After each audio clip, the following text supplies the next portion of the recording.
Assalamualaikum warahmatullahi wabarakatuh. Perkenalkan, nama saya Pendri Satrio Jati Catoto dengan NIM G024059, dan hari ini saya akan melakukan presentasi terhadap laporan praktikum blok 2.3.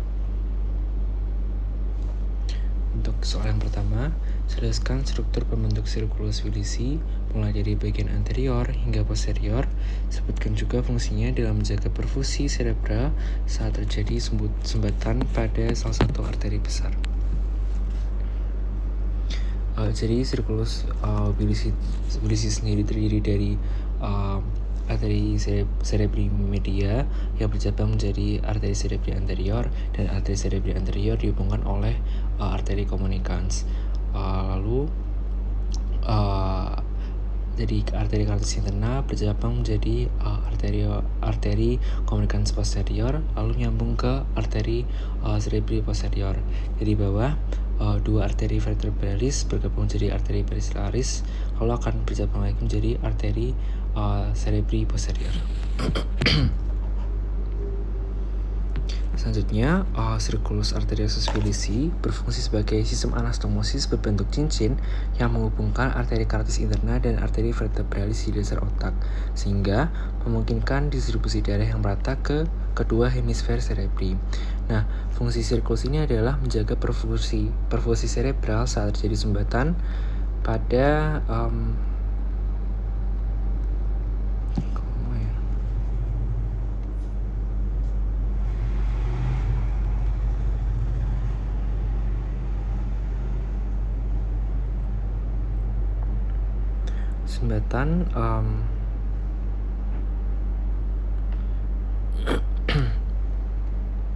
sumbatan pada salah satu arteri besar dengan menyediakan jalur alternatif aliran darah. Nah, ketika salah satu arteri besar seperti arteri carotid interna, arteri cerebri anterior, atau arteri cerebri media mengalami oklusi atau stenosis, lingkaran sirkulus Wilisi ini memungkinkan darah mengalir secara kolateral melalui arteri communicans anterior dan posterior untuk mencapai area yang terasa kekurangan suplai darah. Nah, mekanisme ini mencegah terjadinya iskemi berat dengan mempertahankan aliran darah ke jaringan otak yang terdampak. Dengan demikian, sirkulus Wilisi berperan sebagai mekanisme pengaman dari sirkulasi serebral yang memungkinkan redistribusi darah dari sisi yang tidak tersumbat ke sisi yang tersumbat, sehingga menjaga perfusi otak dan mengurangi risiko kerusakan neurologis akibat gangguan aliran darah. Namun, efektivitasnya dapat dipengaruhi oleh variasi anatomi lingkaran sirkulus Wilisi pada individu seperti hipoplasia pembuluh darah yang dapat mengurangi kemampuan dari kompensasinya. Singkatnya, fungsi dari sirkulus Wilisi ini dalam menjaga perfusi serebral adalah menyediakan jalur anastomosis kolateral yang memungkinkan aliran darah alternatif saat terjadi sumbatan pada salah satu arteri besar, sehingga membantu mempertahankan suplai darah otak dan mencegah kerusakan iskemik. Selanjutnya, sebutkan dan jelaskan perbedaan antara traktus corticospinalis dan traktus spinothalamicus, meliputi fungsi utama, titik awal dan akhir, lokasi penyilangan atau degusatio, dan letak relatif di medula spinalis. Jadi untuk fungsinya sendiri, untuk traktus corticospinalis, fungsinya untuk mengantarkan impuls motorik voluntar, termasuk untuk gerakan saja dan terampil, terutama otot rangka distal seperti wajah dan anggota gerak. Sedangkan untuk spinothalamicus fungsinya lebih ke mengantarkan impuls sensorik berupa nyeri, suhu, raba, kasar, dan tekanan ringan dari medula spinalis ke talamus. Lalu titik awal dan akhirnya dari traktus corticospinalis itu berawal dari sel piramidal di korteks motorik atau gyrus presentalis dan berakhir di neuron motorik alfa di cornu anterior medula spinalis. Sedangkan kalau spinothalamicus berawal dari neuron sensorik di cornu posterior medula spinalis, berakhir di nucleus ventralis posterolaterales. nucleus ventralis posterolaterales thalamus, kemudian proyeksi ke korteks somatosensorik di gyrus postcentralis. Lalu untuk dekusationya corticospinalis itu sekitar 80-85% menyilang di dekusatio pyramidum di medulla oblongata, membentuk tractus corticospinalis lateral, sisanya tidak menyilang di medula dan menyilang pada tingkat segmental di medulla spinalis, membentuk tractus corticospinalis anterior. Sedangkan kalau spinothalamicus serat neuron ode kedua menyilang di commissura anterior, ventral dari kanal centralis medulla spinalis, kemudian naik ke sisi kontralateral di funiculus anterolateral. Lalu letak relatifnya di medulla spinalis, kalau corticospinalis itu tractus corticospinalis lateral terletak di funiculus lateral, sedangkan tractus corticospinalis anterior terletak di funiculus anterior medulla spinalis. Sedangkan untuk spinothalamicus terletak di funiculus anterolateral medulla spinalis, lateral dari tractus corticospinalis anterior. Nah, tractus corticospinalis ini berperan dalam kontrol motorik sadar dan terampil, terutama pada otot distal dengan jalur yang melewati neuron motorik di cornu anterior medulla spinalis. Sedangkan tractus spinothalamicus ini membawa informasi sensorik nyeri, suhu, raba kasar yang penting untuk persepsi sensorik dan respons refleks. Lalu penyilangan tractus corticospinalis terjadi di medulla oblongata, tepatnya di dekusatio pyramidum untuk tractus lateral, sedangkan tractus spinothalamicus menyilang lebih rendah di medulla spinalis pada commissura anterior. Selanjutnya, sebutkan pembagian trunkus cerebri atau batang otak dan minimal dua struktur penting dari mesencephalon, pons, dan medulla oblongata. Yang pertama,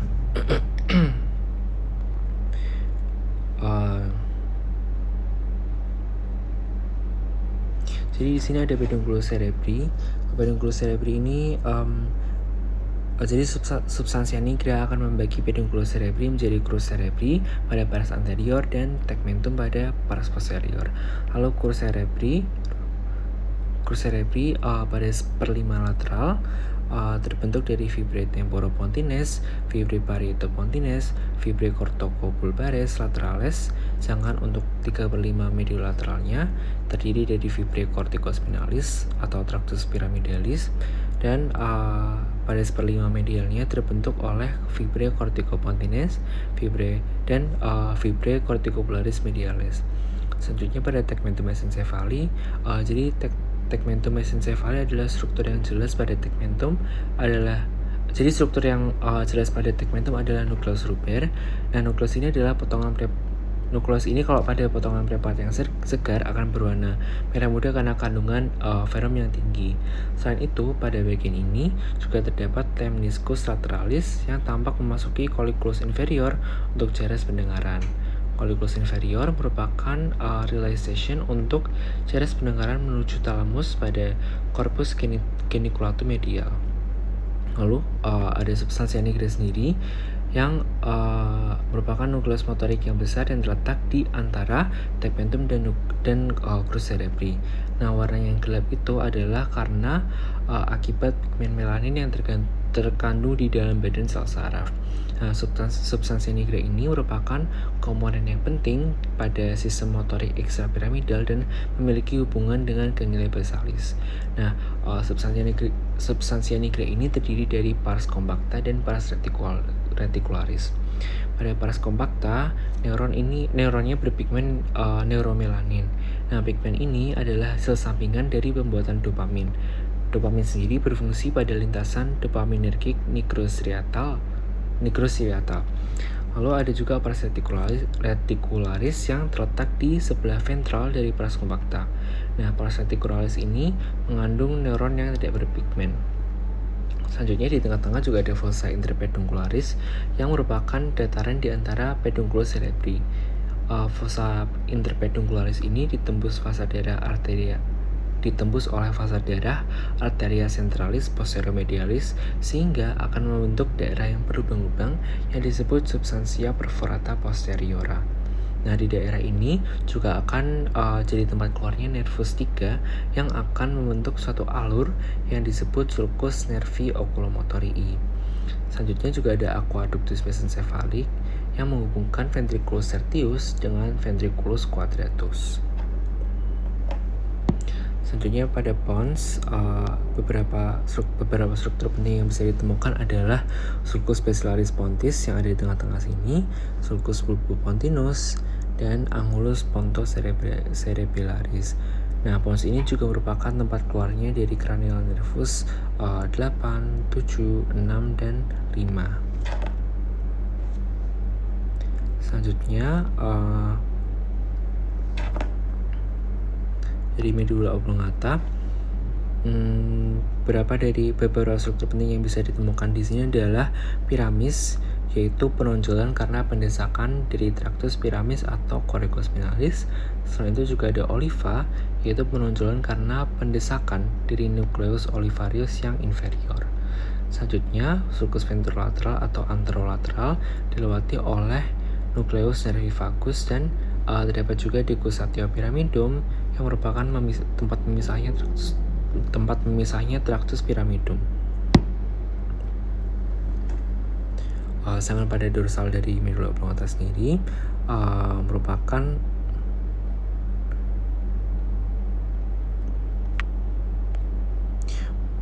terdapat pusat vasomotor kardiorespi yaitu trigonum nervus vagus dan trigonum nervus hypoglossus.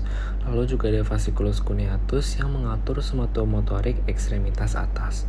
Lalu juga ada fasciculus gracilis yang mengatur somatomotorik ekstremitas bawah.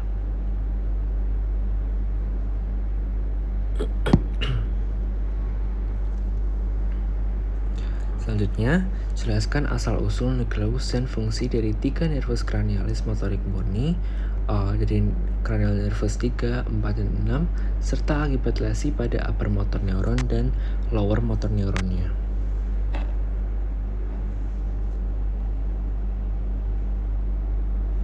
Jadi untuk nervus 3 atau nervus oculomotor, jadi nucleus nervus oculomotor ini terletak di bagian atas tegmentum mesencephali. Lalu selain nucleus motorik somatik, terdapat juga nucleus Edinger-Westphal yang merupakan nucleus parasimpatik visceral efferent yang mengontrol otot-otot intraokuler. Fungsinya sendiri, jadi nervus oculomotor ini berfungsi untuk mengontrol sebagian besar otot ekstrinsik mata, yaitu rectus superior, inferior, medial, oblique inferior, dan juga levator palpebrae yang mengangkat kelopak mata bagian atas. Nah, selain itu, nervus 3 ini juga mengontrol konstriksi pupil melalui otot sphincter pupil dan akomodasi lensa mata melalui musculus ciliaris. Nah, fungsi motorik ini juga memungkinkan gerakan mata, pengaturan pupil terhadap cahaya, dan mempertahankan kelopak mata terbuka. Selanjutnya, nervus 4 atau nervus trochlear. Nucleus nervus trochlear ini juga terletak di tegmentum mesencephali, tepatnya di atas segmentum seperti nucleus oculomotor.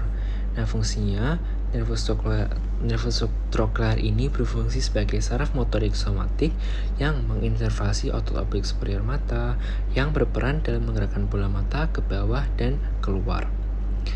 Selanjutnya juga ada nervus 6 atau abducens yang jadi nucleus nervus abducens ini terletak di bagian tegmentum pons yang merupakan bagian dari batang otak tadi. Nah, fungsinya nervus abducens ini sebagai saraf motorik somatik yang menginervasi otot rectus lateral mata yang berperan dalam menggerakkan bola mata ke arah lateral atau ke arah luar.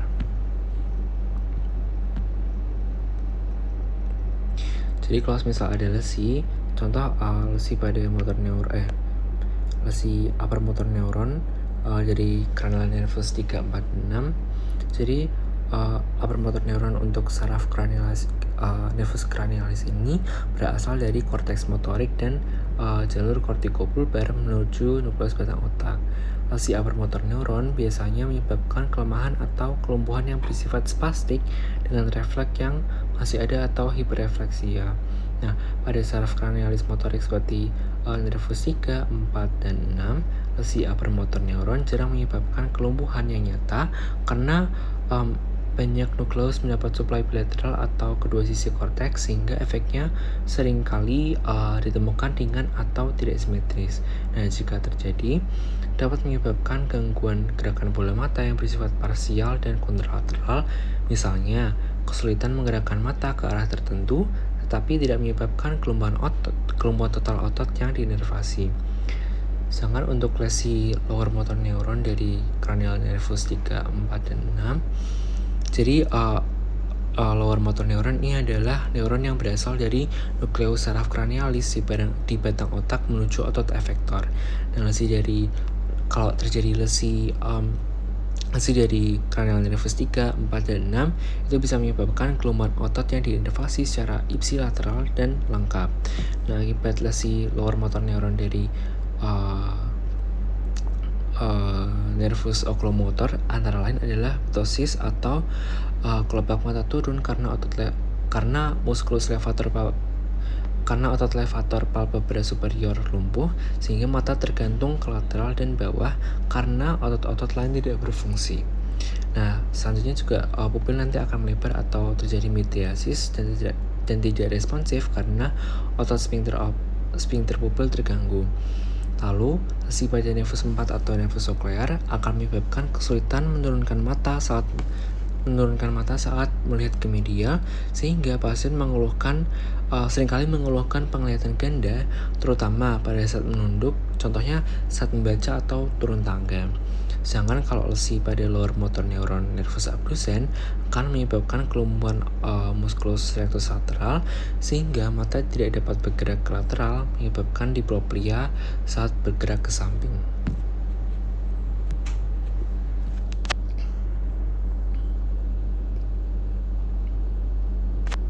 Selanjutnya, jelaskan lokasi dan fungsi dari area Brodmann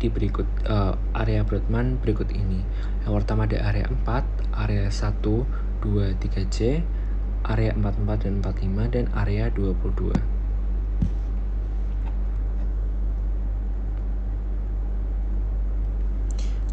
Jadi untuk area 4 ini terletak di gyrus presenteralis di lobus frontal. Fungsinya korteks motorik primer yang bertanggung jawab untuk gerakan motorik volunter. Nah, area ini menimbulkan gerakan individual pada sisi tubuh yang berlawanan atau kontralateral. Untuk area 1, 2, dan 3C terletak di gyrus postcentralis di lobus parietal. Fungsinya untuk korteks somatosensori primer yang menerima informasi sensorik seperti sentuhan, tekanan, nyeri, suhu dari tubuh. Nah, area ini juga terlibat dalam pemrosesan persepsi sensoris termasuk visual, auditori, dan somatosensori. Lalu untuk area 44 dan 45 terletak di pars opercularis dan pars triangularis di korteks frontal inferior lobus frontal. Fungsinya adalah merupakan bagian dari area Broca yang berperan penting dalam produksi bicara. Untuk area 44 ini berhubungan dengan kontrol otot-otot yang digunakan saat berbicara dan pemrosesan bahasa. Sedangkan untuk area 45 sendiri berfungsi untuk mengatur ritme dan intonasi bicara. Lalu area 22 terletak di korteks temporal superior. Fungsinya adalah bagian dari area Wernicke yang terlibat dalam pemahaman bahasa. Soal selanjutnya, mengapa oklusi pada arteri cerebri media lebih sering menyebabkan kelumpuhan pada wajah dan lengan dibandingkan tungkai? Jelaskan dengan mengaitkan distribusi vaskular dan homunculus motorik.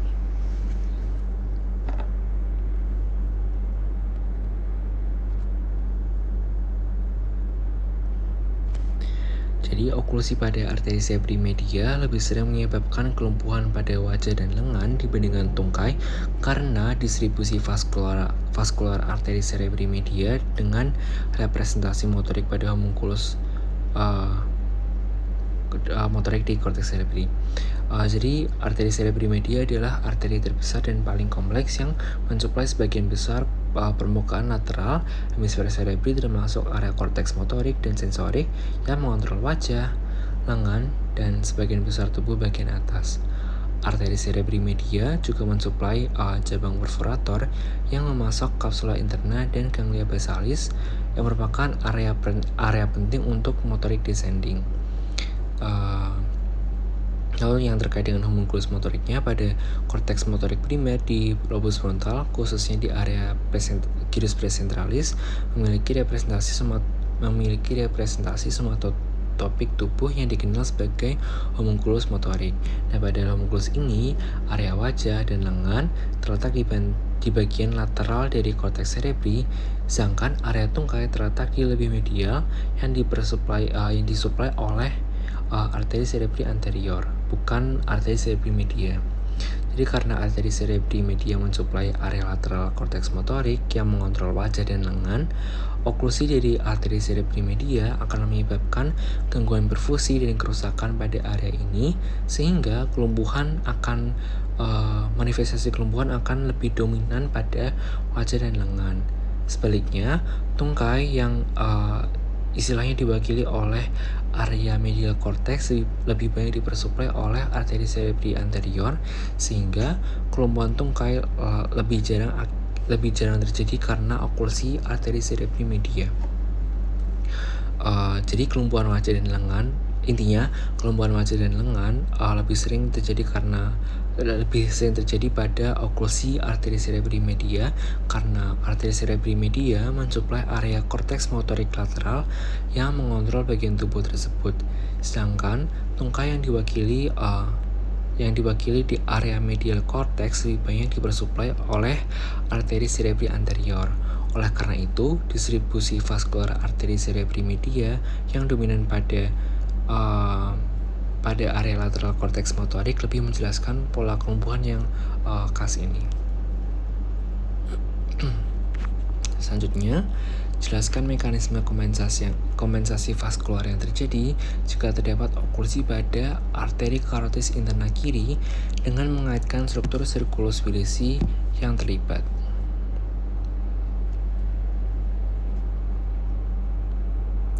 Jadi arteri komunikans anterior saat menghubungkan arteri cerebri anterior kiri dan kanan saat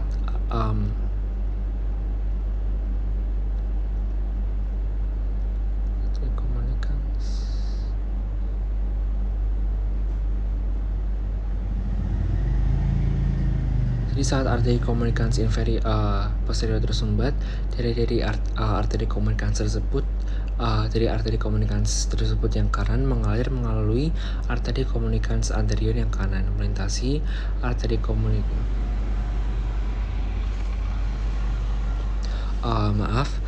jadi arteri komunikans anterior menghubungkan arteri cerebri anterior kiri dan kanan.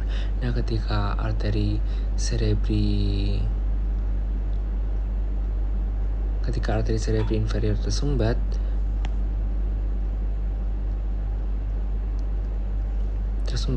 dari arteri cerebri inferior kanan mengalir melalui arteri cerebri anterior kanan, melintasi arteri komunikans anterior dan memasuki arteri cerebri anterior kiri.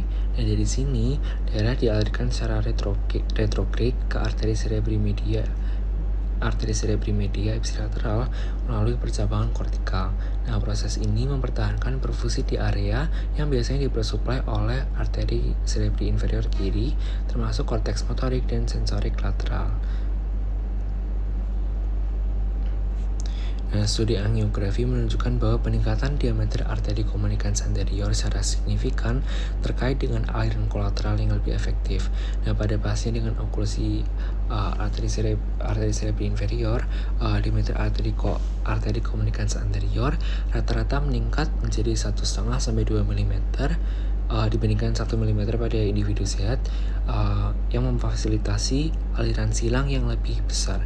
Nah, mekanisme ini terutama melindungi area yang yang disuplai oleh arteri cerebri anterior dan medial, sehingga mengurangi risiko infark di wilayah perbatasan atau border zone. Lalu arteri cerebri media sebagai cabang terminal dari arteri carotis interna menerima aliran balik dari arteri cerebri anterior melalui anastomosis leptomeningeal. Nah, kolateral ini memungkinkan darah dari arteri komunikans anterior kontralateral mengisi cabang kortikal arteri cerebri media yang terblokir.